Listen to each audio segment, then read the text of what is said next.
LightCasting.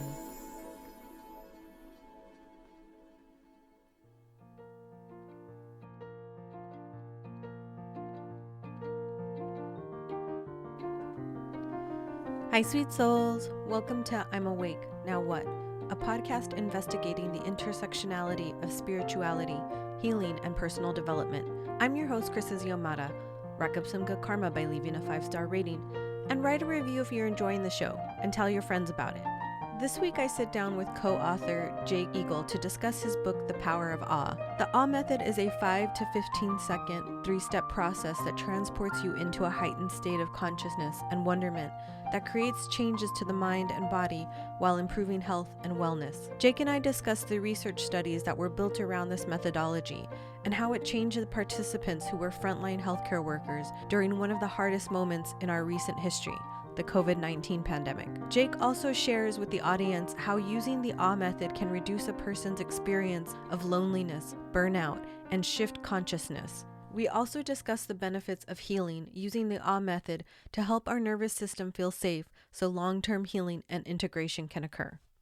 Hi, Jake. Welcome to the podcast. Hi, Krista. Nice to be with you. Yeah, I'm so delighted to have you here today.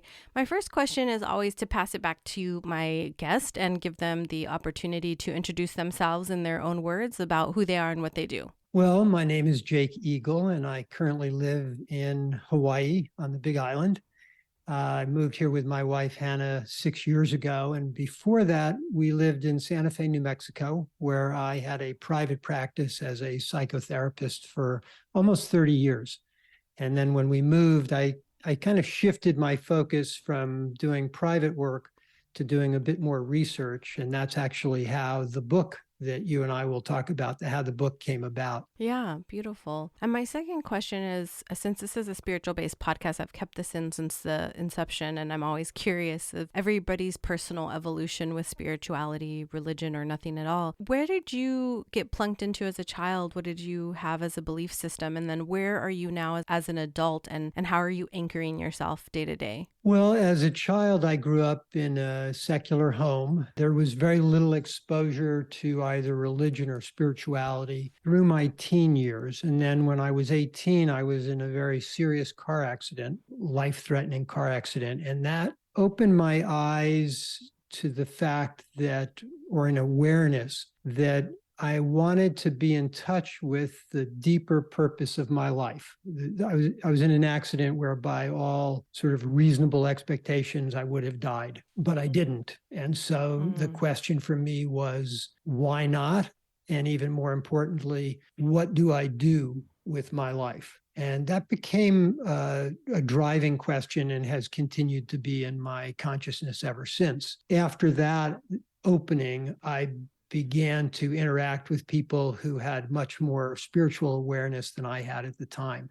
And that has just continued throughout my life. Today, I still think of myself as not involved in any religion. And I think of myself as spiritually aware. I also hesitate when I hear other people labeling people as a spiritual person or not a spiritual person. I think everyone is spiritual. The word spirit, if you go back to the Latin root, it comes from the word breath. My idea of spirituality is to be respectful of all living, breathing beings. It's a very pragmatic approach, very simple. Right? Yes, simple and clear way to approach. I like that. Yeah. So you're on here because you and Michael Amster wrote a really beautiful book called The Power of A.W.E. Overcome Burnout, Anxiety, Ease, Chronic Pain, Find Clarity and Purpose in Less Than 1 minute per day. So why don't we give the audience a baseline for what this book is, and then we can jump off with specific questions about the book and what you guys are trying to teach the world through this methodology. The first thing I'll say is actually related to, I think the first sentence in the book talks about the fact that when Michael and I wrote the book, we started off saying that we were almost embarrassed that we stumbled upon a shortcut to transcendence. to accessing a state of transcendence. Mm-hmm. And the book kind of implies that. It says you can have all these great things. You can reduce loneliness and pain and anxiety in less than 1 minute a day. And on the one hand, I'm not comfortable with that because it sounds very, sounds very technique-y, and it sounds like a quick fix to all of our problems, which I don't really believe in. However, the power of our method, which we call the A.W.E. method, and I'll explain it more later, the power of it is it only takes 10, 15, 20 seconds, and it shifts our state of our physiology, our emotions, and our mindset. And if we do that multiple times a day, let's say we do it 3 times a day, which is what we ask people to do in our study, it brings about a very significant change in our lives. So that's where the idea, cumulatively, if you do this 3, 4 times a day, it only takes a minute in total, but it can have a significant impact on things like reducing anxiety, depression, pain, loneliness. And so that's the idea behind it. Yeah.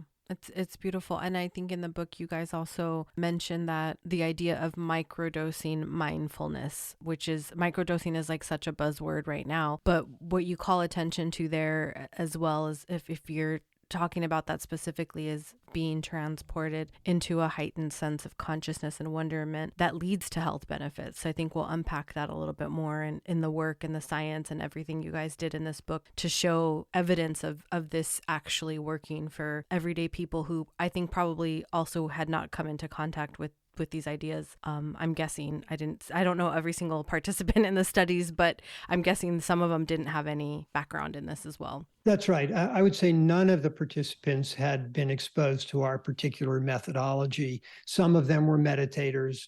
Most of them were not. We did this with 2 different groups. One group were doctors, and this was doctors, nurses, frontline healthcare workers. And this was during the height of the pandemic when they were incredibly stressed out. Mm-hmm. And Michael and I wanted to do a study, A, to help those people, and B, to see what kind of results would we get when people were under unusual levels of stress and anxiety. So one group was healthcare workers, and then the other group that was made up of patients and family members. Yeah, it was really interesting to read at the beginning, and there was, I think, collectively those the 2 studies there, the two subgroups there was 300 and 200 people. I mean, that's a lot of people to sort of take this out to study and try to figure out if this could help them in those really heightened states of stress and chaos. And I can't even imagine what it would have been like for the nurses. And I think during the height of the pandemic too, we heard a lot about the nurses and doctors just quitting, because it was just so stressful. Yeah. And this was one of the things where we saw tremendous levels of burnout. And burnout has been something that's very difficult to resolve or to measure even. Yeah, it is. That's right. But we had extremely good results, better than other things that we've examined. Let's unpack a little bit of the science for the people that are listening. So you all did an actual clinical trial with people, like you mentioned, participants who were trying out the A.W.E. method and helping them create an intervention, a mental intervention to help change their physiology and their nervous system. So that intervention of the A.W.E. was precipitated by them practicing the attention, the wait, exhale, and focusing on things, correct? Yeah, and I'll just go over that for the audience. So we used the word awe, and we created an acronym that happened to be just very elegant in terms of how it fits. Mm-hmm. So the A in awe stands for attention. We encourage people to place their attention on something that they appreciate, value, or find to be amazing. And those things are around us all the time. This is what's unique about our study. There's a lot of research on the emotion of awe, but almost all of it required some kind of extraordinary stimulation to induce a state of awe. We didn't do that. We asked people to experience awe in the ordinary. And that means is that people listening to us right now, anybody could look around and find something that they value, appreciate, or find to be amazing. And that can be a source of awe. So that's the A in the acronym. The W stands for wait. And the idea there is that we want people to give their complete undivided attention to something and then wait. And that's typically the length of an inhalation. And that waiting does something very unique in our mind. It quiets down what's called the default mode network. And then the E A.W.E. The E stands for exhale and expand. And what we do there is ask people to have a slightly longer exhalation than normal. And I'll tell you why in a minute. And then whatever sensations they're experiencing in their body, which are going to be positive because they were looking at something they appreciate, whatever those sensations are, they expand. And it's in that moment that people have various descriptions of the emotion of awe. Some people, it's a very mild experience. It's pleasant, it's joyful, it's sweet. For other people, in other situations, it can be quite potent. It can be almost like a Kundalini experience where we feel the energy rising up our spine, coming out the top of our head, chills, goosebumps, and we call that an orgasmic experience. I like that. The idea of awe is also like bringing the attention and the waiting. I think we've just gotten so busy as human beings on this earth that even if you parse, I know I'll speak for my own self here, but like even if I myself parse out time to go meditate, it takes me so long to just settle down in my body and like in my mind and just get into that place. But obviously, like I practiced as well while I was reading your book, this process and trying to take it in for myself and like looking, like sitting in my office when I was getting stressed out at work or something, because we're in the middle of a database lock and those are very stressful, and trying it and realizing like that stillness that comes from doing this. It is very palpable and it does bring down the tension. It does bring down the stress immediately. I felt it myself for sure when I was doing it after I've read the book and kind of trying to practice it myself at my house. And I think the interesting thing when I was reading the book too was, everybody's feedback. So you include in the book specific participants' feedback, and then guys state, at day 23 of one of the studies, I can't remember if it was the North Bay one or the one for the frontline employees, where the participants literally said they felt and experienced lower stress and pain and loneliness and burnout, that it was real and it was measurable for them. That's right. And those changes came about as a result of people practicing this 3 times a day for 21 days. So when you think of that, it's a very, very small investment to do this for a minute a day. And this is where it is remarkably timely for our culture, because we, as you say, we're living in a time where most of us are going too fast, trying to do too much.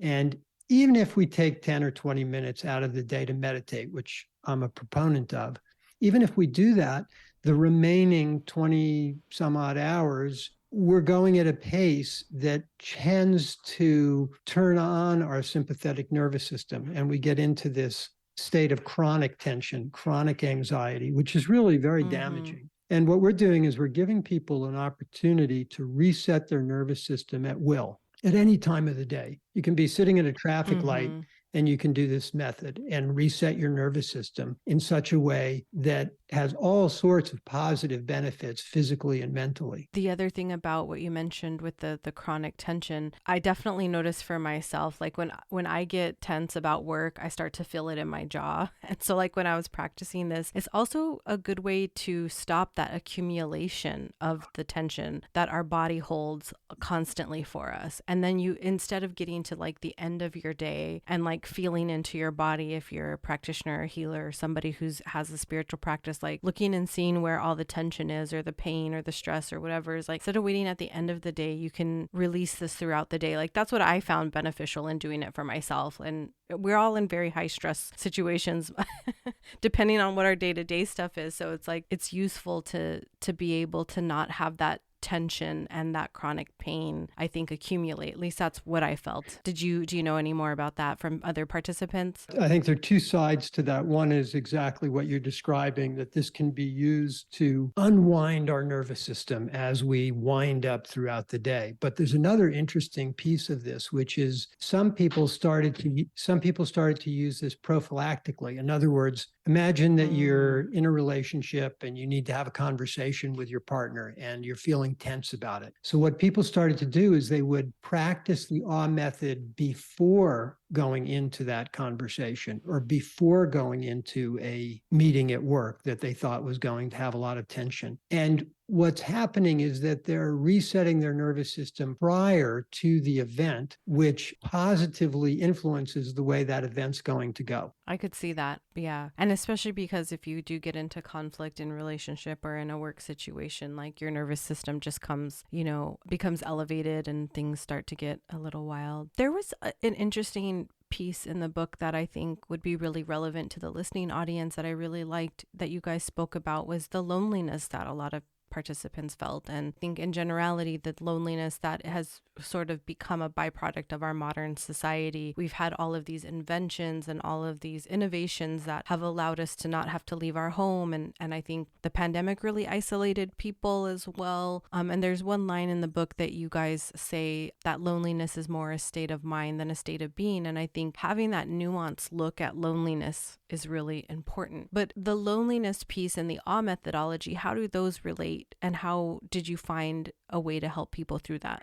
Well, I appreciate that you bring this up because it's one of the more intriguing aspects of the emotion of awe, which is that when people experience loneliness, it can tend to encourage them to withdraw, or people may have already started to withdraw and then they experience loneliness. And as people withdraw and they become less social, what we see are increases in inflammatory markers in their system, which is not what we want. We want the opposite. And there's been research done on positive emotions that can reduce inflammation in the system. But of all the positive emotions, the one that's had the greatest impact in terms of reducing inflammation is the emotion of awe. And the thinking behind that is that awe, more than other positive emotions, is a pro-social emotion. In other words, when we're in a state of awe, we become very curious. We have a desire to explore, to reach out, to go beyond ourselves. And as we do that, as we become more pro-social,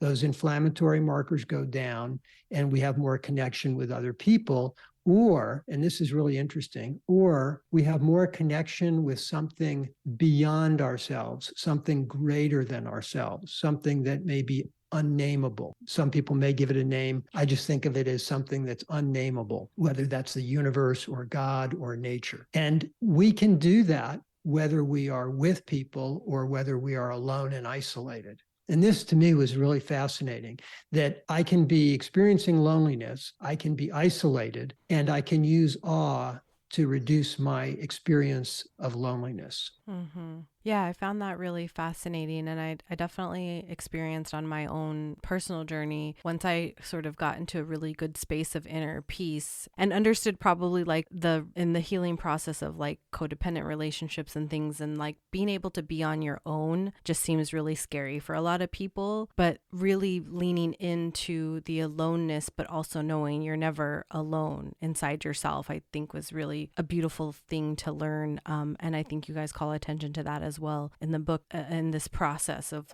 really just, it's really beautiful. I just thought that piece of it was really interesting. There was a research paper done, I think it was in 2018, and it was written up in the journal Emotion. And they talked about a spectrum, and they identified that on one end of the spectrum is shame, on the other end is awe. And I thought that was a fascinating idea. And they were saying that when people experience shame, they close down, constrict, and withdraw from other people. And when they experience awe, they open up, expand, and connect more, either with other people or, again, connect with something that's greater than oneself. Yeah, and I think it was good that you guys called attention as well to being connected to something greater, and even not even having to label it as anything, because some people might be on the cusp of whether they believe something's created us or not, and I think either of those are okay. But we still have, I think there's still this ability to feel on a cellular level that like I'm connected to you. I'm connected to the people around the world, to the air that I breathe, and we see it in our ecosystems and how they relate to one another. And you can't not look at those things and be in awe. Like I don't know if anyone does and is just like, oh no, I don't get it. Yep. I agree completely. And what's interesting in what you're saying, Krista, when you said, maybe we don't even label what it is, that actually ties into awe, because when we access a state of awe, we're actually going into something that is timeless and wordless. When you take an experience of awe and you try to reduce it to words, you're also reducing the experience, because awe takes us beyond our experience of what's normal. And we often don't have words for it. And what I would recommend to listeners is don't necessarily try to put words to it. Just allow yourself to have the experience. After you have it, reflect upon it. Remember what it was like, because as you reflect and you remember, what you're doing is you're converting it from being a temporary trait, and you're starting to turn it into an ongoing quality. So I should say that a different way. Instead of being a temporary state, you're turning it into a trait. It becomes a part of you, a way of seeing and being in the world. Yeah, and that's why it's incredibly powerful. To me, it seems like a different path for people to take if they're trying to find that place. And I think that was really beautiful. You guys also address burnout in terms of meditation and practice for slowing down and creating boundaries in your work, or whatever the case may be. I think a lot of us experience burnout in our lives, and not just in our work lives. There's, familial burnout, there's friend burnout, there's, exercise burnout. There's this whole, I would say, category of burnout that we can apply to our lives where, like you said a while back, like we're kind of doing too much too fast all the time. But what I thought was interesting when you guys were talking in the book about the burnout is that both groups, after those 21 days, they actually saw a decrease in stress and stress related symptoms. So can we talk a little bit more about that outcome? Yes. Now, in the group of patients, we didn't measure them for burnout. That was for stress, anxiety, depression, symptoms of pain, and loneliness. But in the group of healthcare workers, the frontline healthcare workers, we specifically were measuring for their levels of burnout before the program started and then after it ended 21 days later. And that's where we saw this reduction. What most people described was that they used the AWE methodology again as a way to reset their nervous system. So they were having less of that experience of cumulative stress over 21 days. It's as if they used the method to reset themselves back to a healthier state. And the tension and stress didn't have the same runaway experience that it often does, particularly in high stress situations. Yeah, it was really fascinating to read that in the book and see how it was sort of changing everybody. And I guess that sort of sets up the next question I have, where this leads to, right? So somebody's practicing awe, they're applying it to the places in their life where they need it, whether that's loneliness, anxiety, stress, or pain, or burnout. But what's underneath all of that, and what you're sort of trying to teach people as well, is that there's a healing underneath all of this that's happening. So there's like the healing of our neural pathways, there's the healing of our body, there's the healing of our consciousness. There's all these things happening in regards to healing when you're practicing AWE. But more importantly, you guys mentioned that in order for us to heal, we need to feel safe. And maybe we'll unpack also the 3 levels of consciousness that address safety as well. And I've known in my own experience of healing that when I've had fractious relationships with my family and I kept going back to them, I couldn't heal that wound, right? Because I kept getting exposed to it. I needed to feel safe, give myself space, and heal from that. So could we talk a little bit more about the healing that happens underneath this in parallel to practicing AWE? Yeah, absolutely. Michael and I are in a group with about 45 other people. They're mostly doctors and researchers, academics, and they have come together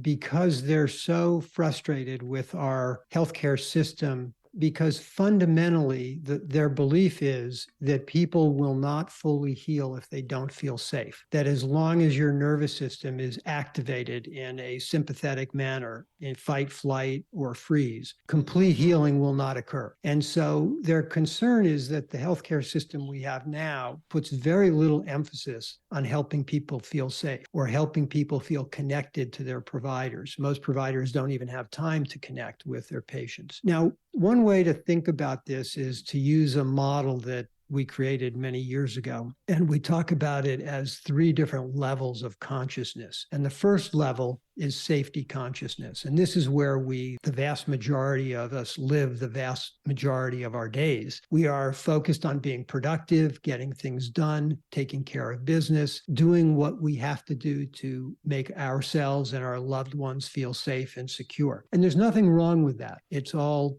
perfectly fine. It's part of life. My concern is that we're spending a disproportionate amount of time there. And what I'm trying to encourage people to do is to learn how to shift their level of consciousness. And the awe method is one way to do that. Now, safety consciousness is the primary level of consciousness where we spend most of our time. Above that is something we call heart consciousness. And heart consciousness is most simply understood as being in a state of gratitude. When we enter a state of gratitude, it shifts our physiology. We open our heart. We have greater compassion and understanding for other people, greater appreciation for things in our lives. And as soon as we do that, we begin to experience physical and mental and emotional benefits. There's a softening. You may even hear it in my voice when I'm talking about safety and then I shift to heart, I feel myself slowing down. And that's a reflection of what's going on in my nervous system. The third level of consciousness is what we refer to as spaciousness. And when we access spaciousness, it is a profound opportunity for healing because that's where we deeply relax. We no longer experience time. We no longer have that internal mental chatter going on. It's almost as if we're in a suspended state, and that's the state of awe. Now, in addition to being relaxing, what's unique about awe is it has a little bit of energetic charge to it. So I think it's best equated with things like being playful. We're relaxed, we're having fun, and there's a little energetic boost going on. That's the state physiologically that we enter when we go into awe. And so what I'm doing as an example, as a psychotherapist, is when I work with people, I will listen to them talk about their concerns and their problems and their worries, and they're typically doing that in safety consciousness. But instead of trying to help them solve the problem at that level, I'll invite them into a different level of consciousness. So I'll invite them into a state of heart or spaciousness. And from there, their perspective changes. And so if we talk about or we work on the issue from there, they have a great deal more choices and they're more empowered and they're not approaching it as if they're a victim or as if they're overwhelmed. And Michael is doing something similar. He's a pain doctor. He's a pain specialist, and he has been shifting his work so that he's introducing clients to the awe method.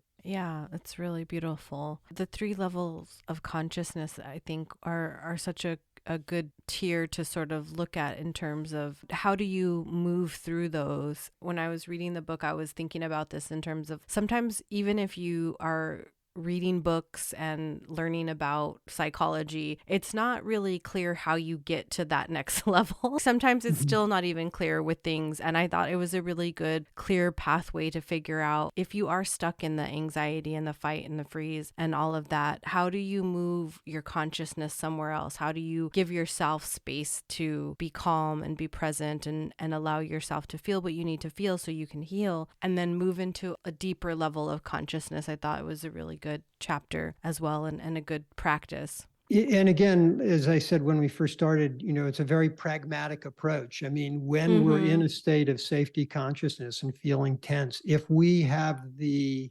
wherewithal to ask ourselves, what is it that I appreciate? What is it that I'm grateful for? Even though I may be in a situation that I would rather not be in. Can I find something to appreciate? Right. As soon as we make that shift, we shift our physiology. And there are times where people feel stuck in safety. They're almost overwhelmed by the circumstances. When that happens, I have a little suggestion for people, which is to take a moment and just say to yourself, let's say you're feeling overwhelmed, to say to yourself, sometimes I feel overwhelmed, or sometimes I feel scared, or sometimes I feel threatened. Just that process of self-acknowledgement tends to calm the nervous system. That can be the starting point. Then the next piece, 30 seconds, a minute later, the next piece is, and what is it that I'm grateful for? That's the shift into heart consciousness. But we can go further. And this is where many of the methodologies that are out there in terms of gratitude practices and things like heart math, which I'm a big proponent of. I think we can go even further when we learn the awe method and we take ourselves into that place that is beyond our normal experience. And that's where, as I said before, the mind quiets down, the body shifts into a different state that is extremely healing, nourishing, attractive. And as we do this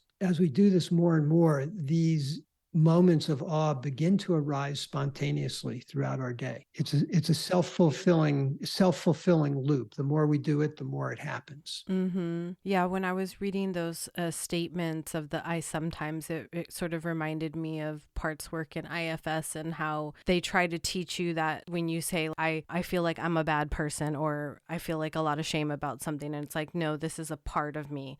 It's not the whole of who you are, and neither is the stress or the overwhelmed. And I think sometimes when you get stuck in the overwhelmingness of your work, your family, your life, whatever the case may be, sometimes it really can feel like it's all encompassing. And the subtlety of that statement, when you read it, I think allows a deeper consciousness of the reality of what is actually happening. Like, no, you're not really overwhelmed completely. There's actually some small space here for you to expand upon and to dive deeper into. Yes. And get out of this, right? Absolutely. And I like internal family systems. Dick Schwartz created that body of work, and it's very powerful. I have one reservation about it, which is that when we think of ourselves as having parts, consciously or unconsciously, we may be judgmental of some of our parts. And so I really encourage people to be very careful about that. I had a call with a woman yesterday. She called me because she was interested in our work, mm-hmm. and she was referring to herself and her husband as being wounded people. And I was saying to her, I really discourage you from labeling yourselves as wounded. Mm-hmm. I don't think there's anything about that that's constructive. What happens when we use something like the awe methodology or the 3 levels of consciousness you and I are talking about is we become very proactive. We become empowered to shift our state, which I find to be one of the most valuable things when people are feeling stuck or overwhelmed. As soon as we have some sense that we can do something for ourselves, we tend to feel better. Mm-hmm. So in the book, I think around page 70, you talk about cognitive accommodations, which was meaning creating these new perceptions through this methodology as well. And I thought this was really interesting, especially in this like very divisive time of our political systems and our religious ideologies and things that we see just in just the news in the regular world. But why did you guys include this idea of cognitive accommodations that you are listing out in the book? Well, cognitive accommodation occurs naturally when we experience awe, because when we go into a state of awe, we're having an experience that what we already know does not accommodate. In other words, the experience is taking us beyond our normal understanding and our normal boundaries. And to make sense of it, our understanding and our meaning has to expand. And so that creates a more open-minded attitude. It creates more curiosity.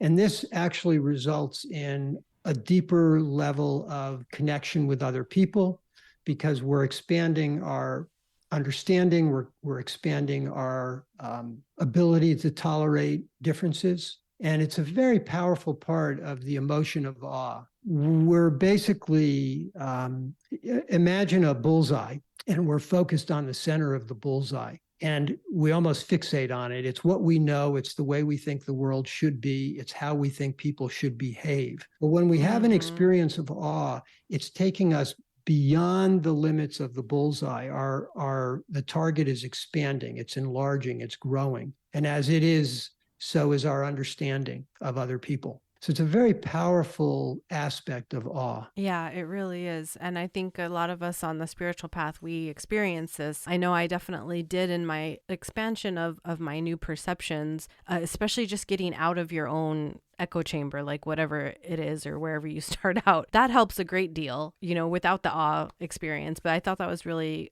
a good thing that you guys added in the book for people to think about expanding there. So we're getting towards the end, and I just wanted to check in with you in terms of what else do we need to say to the audience about this book and the work and anyone who would be picking this up, who would find this useful? Who's like your ideal reader? Well, it's funny. I mean, I can't think of anybody who doesn't benefit, but I think of people who want to move toward the light, people who want to move toward ease, toward openness. Those are the people who will probably absorb what's in this book very easily. One of the preconditions for awe, the primary one, is openness.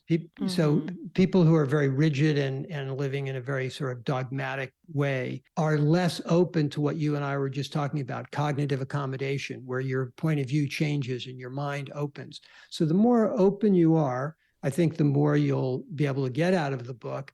And then the flip side is if you're not open and you would like to stretch your mind a little bit, I think the book also helps you do that. And in the book, there's a section where we talk about 21 days of practice, and we kind of walk you through what you can do the first week, the second week, and the third week, kind of trying to emulate the program we did at UC Berkeley. Mm-hmm. And where can everyone connect with you online? Where can they grab this book? So we have a website called thepowerofawe.com, thepowerofawe.com.